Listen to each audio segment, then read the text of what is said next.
Indofarma dibeli, Inaf. Indofarma, bukan Indofarma. Dibeli Indofarma, saya lihat berita di Metro TV tentang Indofarma. Indofarma menjadi holding BUMN untuk sektor farmasi. Kemudian dari 2015 terlaksana tahun 2016, SPC 2017. Dia lihat berita di Metro TV seperti itu. Jadi saya lihat, oh Indofarma ada CPK-nya kak. Saya cari di komputer, saya googling Indofarma itu ada sahamnya Pak Inaf. Saya lihat, tuh harganya Rp70. Karena harganya 200.000, saya bisa beli 10. Beli 10, 70.000 dia beli saham itu. Terus waktu dia telepon berapa saham itu Mama Isa? Dia telepon 3.860. Lebih banyak dari 70 jadi 33,8 juta.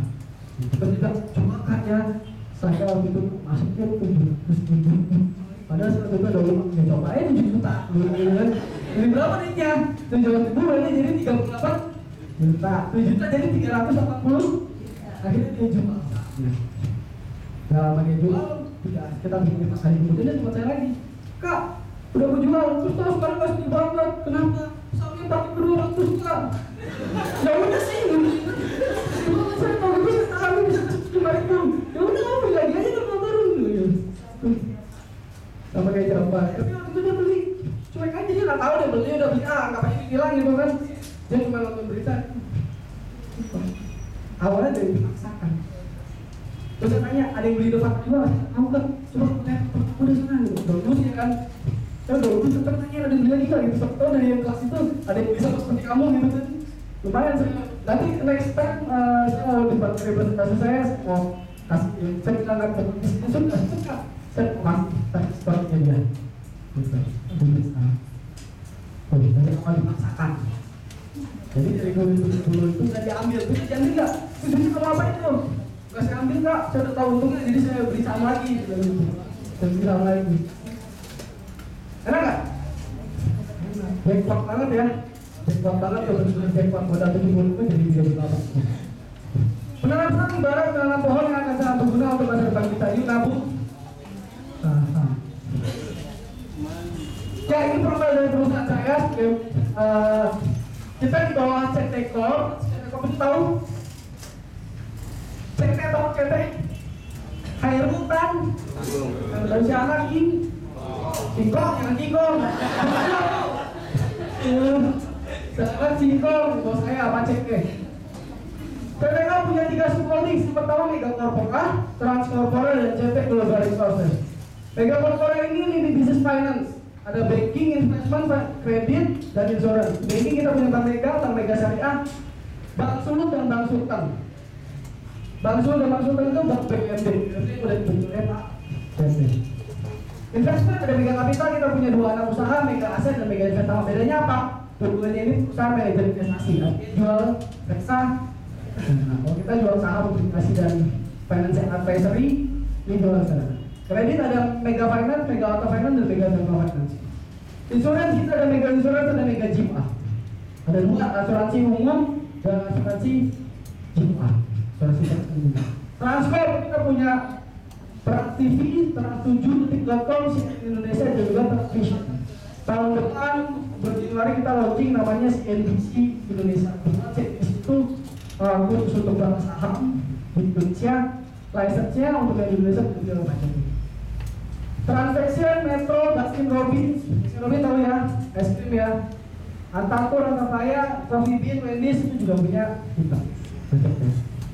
Entertain ada Trans Studio, Studio Mall, Trans Studio Bandung, Trans Studio Makassar, nanti di Cibubur akan buka Trans Studio Cibubur, dan ada Marvel Studio pertama di Indonesia, lagi mulai pembangunan akhir awal tahun 2017. Itu juga ada di Cibubur. Properti ada Trans, tetap Seliwatan dan di Bandung. Retailnya kita punya Carrefour dan Transmart. Jadi Carrefour kepemilikannya itu 99% sudah dimiliki oleh Pak CT. Nanti nama Carrefour udah nggak ada lagi di Indonesia karena Carrefour itu dari Prancis. Jadi namanya ntar akan diganti menjadi Transmart. Semuanya diganti Transmart dengan Carrefour. Airways, Garuda Indonesia. Garuda Indonesia punya BUMN, ya Garuda Indonesia punya BUMN. Tapi kalau kita DPS, Garuda 24,67% saham Garuda dimiliki oleh Pak CT. kita juga investor sah. Garuda perusahaan PBK enggak? PBK, Garuda perusahaan PBK. Terus kita berikutnya kita ada CP Global Resource. Nanti di sini ada lagi ya dari di Transkop ini ada satu lagi namanya Trans Property. Ini loh, itu termasuk kita akan bangun di apartemen, market studio, jadi studio satu di Asia Tenggara, di Indonesia, di Ubud, di bawah CP. CP Global Resource itu agro, lebih ke sawit, lebih ke hutan. Nah ini cabang-cabang kita yang ada di Indonesia, tapi mohon maaf belum update. Kemarin saya baru buka di Aceh, kita udah buka di Bali, kita udah buka di Kendari, kita udah buka di Balikpapan. Bulan Januari saya mau buka di Manado. Ada orang Manado di sini? Ada orang Aceh di sini? Ada orang Bali di sini? Ada orang Ambon di sini? Kalau orang mana sebetulnya?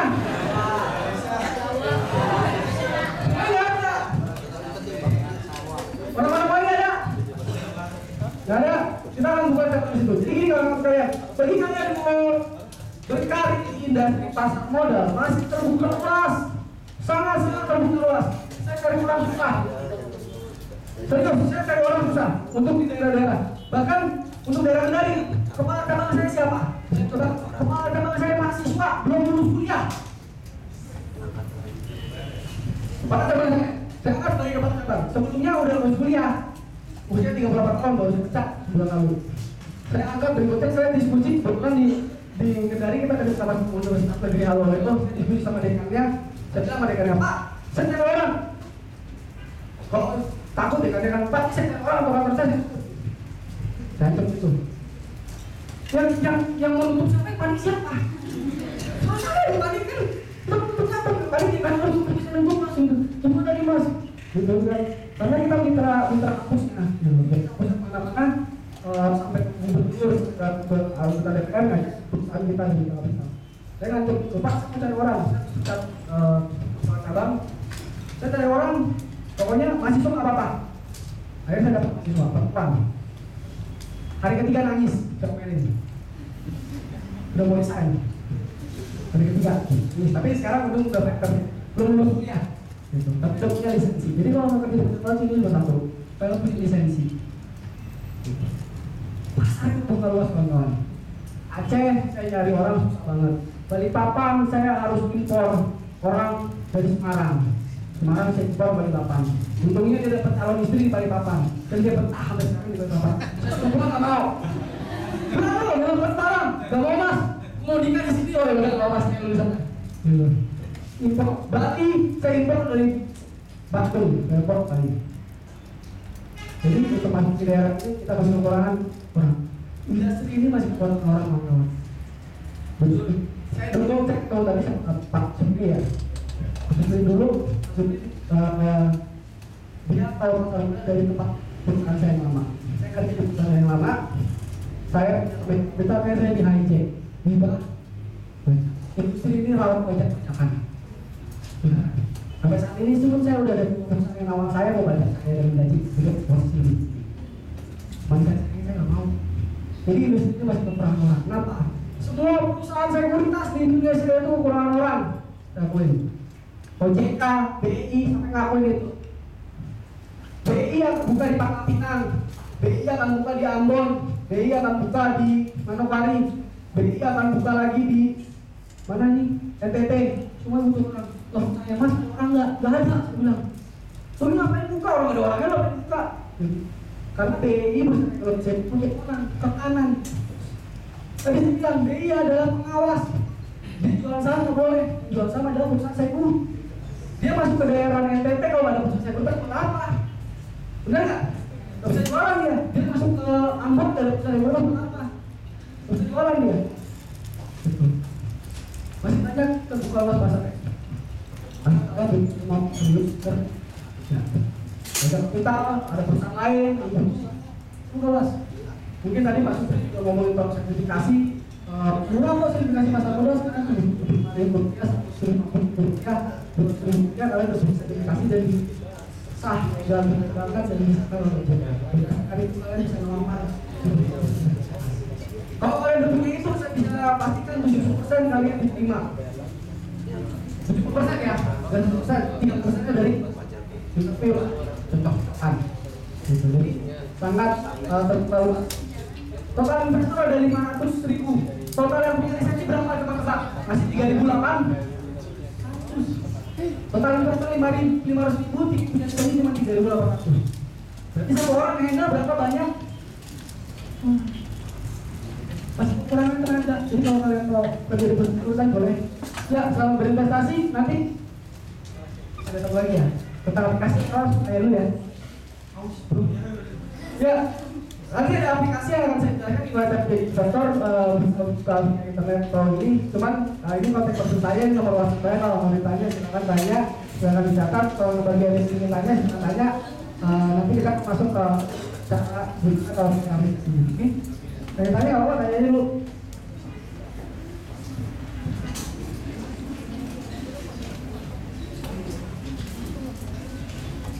Tanya.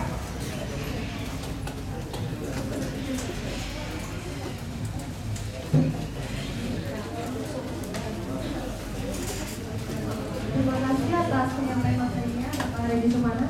Kami akan membuka sesi tanya jawab untuk 6 orang penanya. Dipersilakan. Untuk pertama dulu sesi 3 orang penanya.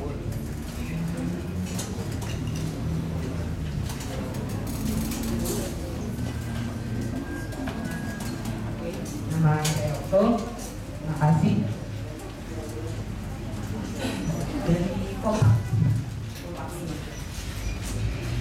Pertanyaan saya, kita kalau investasi saham kan ada capital loss sama capital gain. Saya masih ingat pesan Pak Supri, kalau mau kita invest jangan fokus di satu saham, diusahakan di beberapa saham. Jadi seandainya kita mengalami capital loss, ada yang membackup di capital gain kita. Bagaimana? Pertanyaannya, bagaimana tips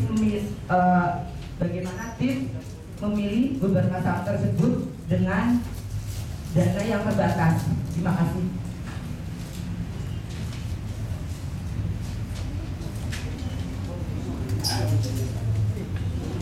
Untuk pertanyaan selanjutnya ada? Oke,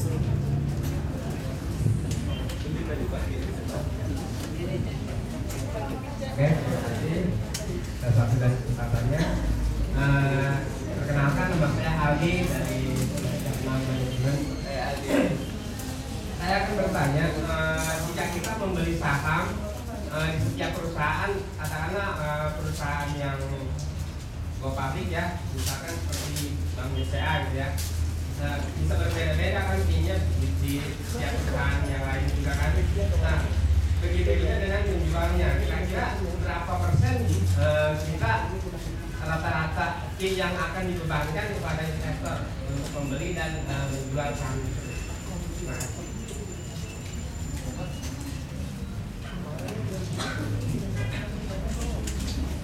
Saya ketiga, satu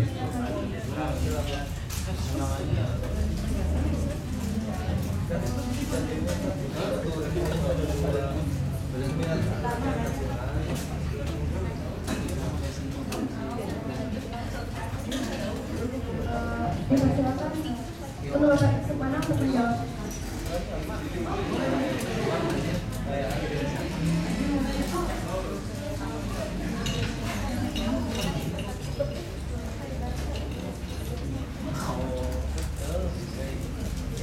Terima kasih Pak Regi. Karena saya biasa dibantu dengan kondisi. Ini suaranya ngebas. Pertanyaan saya yang pertama, ini mungkin juga diketahui oleh mahasiswa, karena di mahasiswa sudah pernah ada yang diperkenalkan dengan EMH, teori efisien market ekspresi, di mana dijelaskan bahwa pergerakan saham itu juga dipengaruhi oleh isu-isu negatif. Nah, tolong dijelaskan karena kita di sini ada lagi, jadi mungkin bisa lebih jelaskan detailnya ya. Isu-isu negatif itu bagaimana bisa berpengaruh terhadap suatu saham.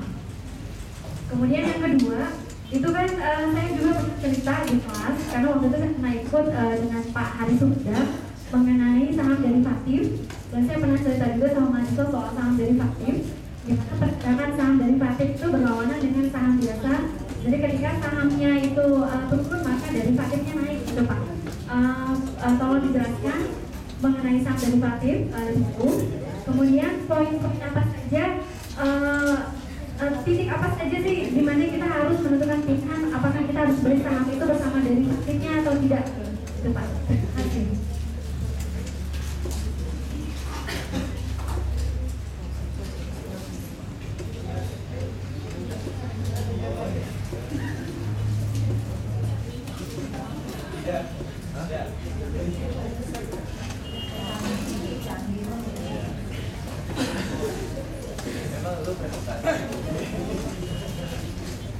Ya, pertanyaan yang pertama dari Mas Okto ya. Mas Okto bertanya soal capital bagian kalau beli saham jangan beli saham. Yes, kalau beli saham kita memang yang perlu namanya diversifikasi. Artinya diversifikasi itu apa? Untuk mengurangi risiko. Dan tips berikutnya untuk dana tetap. Karena dana terbatas katakanlah cuma beli 100.000, untuk awal-awal belilah satu saham dulu. Beli satu saham katakanlah sampai 3 lot, pokoknya dikumpulin aja dulu. Terus step berikutnya baru beli saham yang lain, kumpulin lagi beli saham yang lain. Maksimal kalau punya saham saya cuma 5, maksimal 5. Saya pernah ketemu klien yang punya saham 32 saham, dan dari 32 saham total duitnya itu ada 38 miliar. Punya 32 saham, cuman pusing ngaturnya. Udah kayak supermarket ya.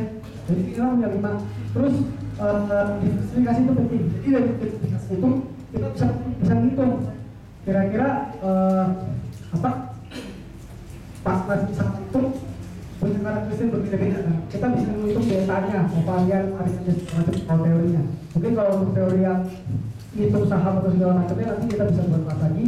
Tapi intinya pilih saham yang selalu ada 2. Kita pilih saham yang defensif dan kita pilih saham yang agresif dan diversifikasi. Karena kalau saham yang agresifnya naik, biasanya saham yang defensifnya stagnan. Tapi kalau saham yang di agresifnya turun, biasanya saham yang defensifnya naik. Gitu. Jadi buat untuk manage portofolio kita. 5. Saham agresif itu apa? Saham agresif itu termasuk saham perbankan, konstruksi, properti itu saham agresif. Saham defensif itu apa? Saham yang bergerak dalam bidang konsumer. Consumer good dan juga contohnya Unilever, Telkom, infrastructure itu bisa disebut saham defensif. Telkom, Unilever, KS, Singapore, Holding, terus defensif. Jadi yang penting diversifikasi, jangan beli satu saham aja, bahaya. Gitu. Maksimal 5 ya. Cuman kalau tahap awal gimana dengan dana terbatas ya tabungannya dulu. Katakanlah fokus di satu saham, sampai cukup gimana mungkin cuma bisa 5 awal atau berapa, baru kita bikin lain. Tabungan yang lain. Gitu. Itu aja. Oke, dan yang kedua dari Mas Aldi. Jika kita beli saham di setiap perusahaan akan dibebankan berapa sih akan dibebankan berapa? Jadi kalau capital gain kita lihat keuntungan sisi jualnya. Kalau fee itu dari gain kapital, fee buy itu 0,15%. 0,15%. Buy. Dibeli 0,15%. Katakanlah 1 juta dikali 0,15%-nya. Berapa? Cuma 1.500 ya. Itu lah ya. 1.500. Terus jualnya itu 0,25%. Kenapa lebih tinggi 0,1? Karena ada pajak fine. Ada pajak fine di situ. Jadi 0,15, 0,25. Semua saham sudah masing-masing saham berbeda. BCA, Sejahtera. Pokoknya tergantung dari perusahaan sekuritasnya. Ya, sekuritasnya melibatkan ke nasabah atau investor berapa? Apapun perusahaannya. Jadi bukan masing-masing perusahaan melibatkan sih, tapi perusahaan sekuritas sebagai perantara penjual. Sekuritas tetap jual. Jadi fee-nya 0,15, 0,2. Begitu dari emisinya market hypothesis. Ya, isu negatif gimana bisa pengaruh? Kalau teori itu tentang psikologi market. Kita bicara tentang psikologi market. Kalau ada isu negatif, memang di Indonesia isu negatif itu berpengaruh banget. Bentuk isu negatif itu benar. Tapi sudah masuk ke dalam psikologinya. Katakan ada isu perusahaannya, ini labanya turunnya, padahal belum keluar perusahaannya. Tapi paradigma dari para investor, berarti oh ini sahamnya turun atau sahamnya turun. Yang terjadi apa? Adalah dia menjual sahamnya. Kalau isunya negatif, investor akan menjual sahamnya. Kalau investor jual sahamnya, otomatis sahamnya turun. Gitu. Tapi kalau isunya positif, katakanlah belum terjadi benar, banyak terjadi isu. Contohnya kayak saya ngambil contoh saat ini. Mungkin ada isu dia mau restructuring utang. Restructuring utang, dia switch equity pakai convertible bond. Jadi utang dia dikonvert menjadi saham, masuk dalam equity, debt to equity swap, dari debt di swap ke saham. Isu itu udah berlangsung selama 6 bulan terakhir. Padahal pasti, tapi mereka sudah berpikir bahwa oh efeknya bagus nih buat perusahaan ini. Dia beli sahamnya, walaupun belum disahkan oleh pengadilan, bisa berjalan, masih isu, gitu. Jadi kalau isu baik, kalau isu jelek juga seperti itu. Misalkan oh pabrik ditutup karena lahannya, katakanlah pabrik ditutup karena sengketa, padahal masih isu, belum disahkan oleh pengadilan kan, bahwa ada sengketa. Itu investor suka seperti itu, dijual sahamnya, masih isu. Terus kalau ternyata disahkan oleh pengadilan, oh sah nih, lahannya punya dia, naik lagi sahamnya. Demikian oleh investor. Itu yang dikatakan sebagai kenapa bisa negatif berpengaruh terhadap pasar modal, karena paradigma berpikir investor. Gitu. Makanya kenapa saham itu naik? Kalau paradigma berpikirnya adalah oh saham ini perusahaan bagus, banyak orang mau beli segala macam, kan orang semua berpikir yang sama. Nah, kan? Kalau orang semua berpikir yang jelek semua, sahamnya turun. Itu dinamakan sebagai psikologi market. Terus yang kedua derivatif atau produk turunan dari pasar modal. Kalau di Indonesia sendiri, derivatif itu yang dikeluarkan di ETF, kumpulan dari beberapa saham. Itu bisa diperdagangkan. Kenapa dia bisa bergerak sebaliknya? Sebenarnya bukan bergerak sebaliknya, tapi kita bisa short selling. Kalau di saham kita bisa buy aja. Katakanlah kalau di derivatif kita bisa, katakanlah kita ngambil posisi jual, gitu. Ngambil posisi sell. Nah kalau harganya turun, kita dapat keuntungan. Tapi kalau harganya naik, kita dapat kerugian karena kita harus buyback. Gitu. Itu derivatif. Tapi di Indonesia, yang bukan derivatif aja belum selesai. Gitu. Di Indonesia masih derivatif itu udah yang masih dibuka itu ETF-nya. Sisanya udah nggak diperdagangkan. Ada market maker-nya ada, cuman sampai sekarang nggak laku. Karena yang laku yang sahamnya. Kenapa bergerak sebaliknya? Karena dia bisa bisa ambil posisi arah baliknya. Katakanlah kalau sahamnya dia naik, kita kan kalau bisa beli nih. Kalau dia turun kita nggak dapat untung, kita rugi. Tapi kalau derivatif kita bisa ambil posisi jual. Jadi kalau untung kita dapat keuntungan di situ. Dari keuntungan itu kalau derivatif. Gitu.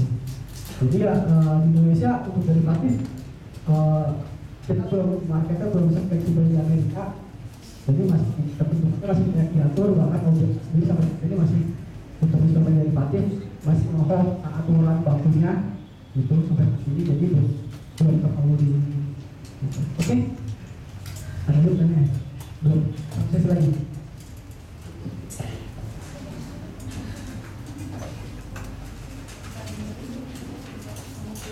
Selanjutnya mungkin ada yang ingin bertanya lagi, kita akan membuka sesi kedua untuk 3 orang bertanya.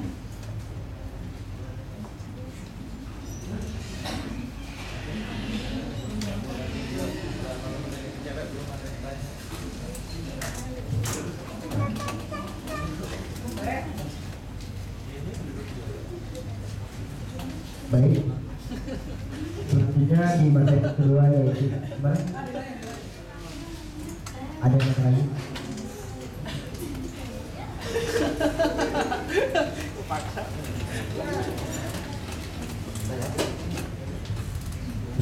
Saya Muhammadiyah dari manajemen 6. Ini bertanya, jika kita investasi Mas, kan kita investasi misalkan 100.000, terus kita katakanlah kita bisa itu dapat keuntungan. Nah uang itu tuh masuk ke mana ya Mas? Ke rekening kita, terus kita cara manajernya itu gimana?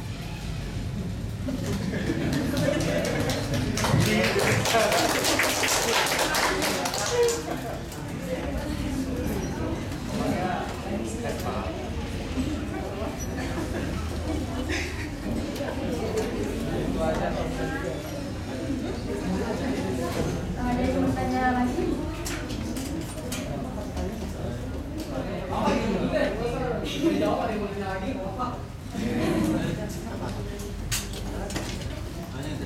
Siapa ini? Nur Amalia, ya pertanyaannya bagus banget secara teknis ya. Bagus banget pertanyaannya. Wah, jadi saya dari pertanyaan itu macam-macam. Saya menarik kita gue. Ini anak-anak S2 pembangunan, manajemen. Pertanyaannya gila-gila. Mas, apa dampak Brexit terhadap ekonomi Indonesia?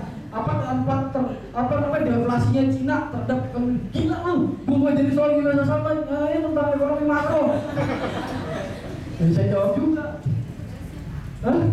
Tugas dia ya? Bener tuh, soalnya dia ambil baca buku mau begini kan.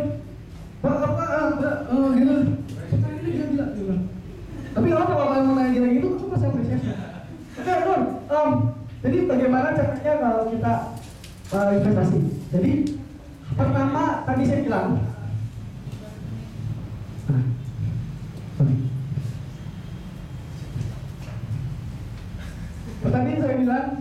sini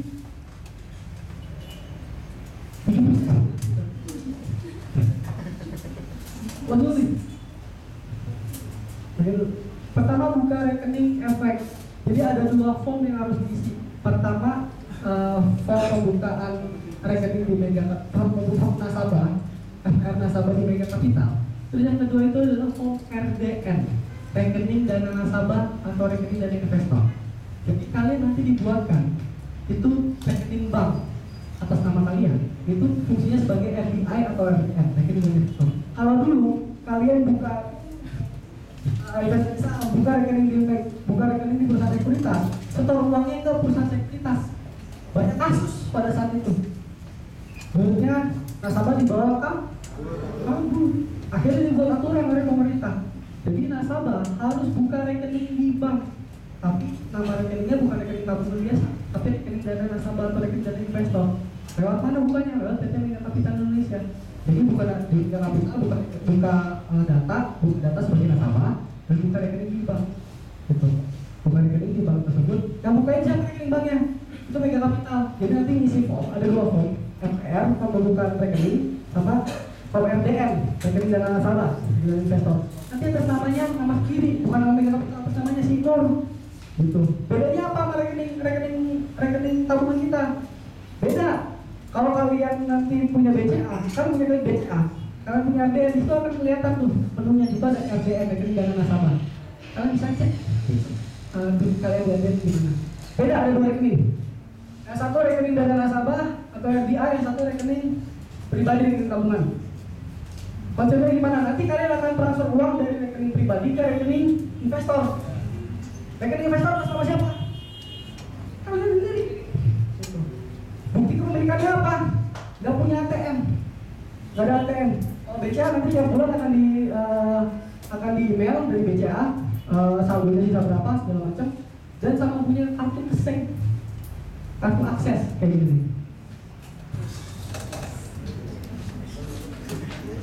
Nah, kayak gini. Kartu akses, acuan kepemilikan sekuritas. Saya punya kartu ini. Kartu ini kalian bisa gunain yang udah bisa dipakai di ATM-nya Permata, CIMB kalau nggak salah ya, Permata atau CIMB. Jadi kalian bisa masukin, kalian nanti tahu saldo kalian RDN, bank RDN ya, katakan RDN-nya BCA. Nanti bank RDN berapa? Nanti kalian transfer uang dari rekening pribadi ke rekening RDN. Transfer uang. Dari transfer uang itu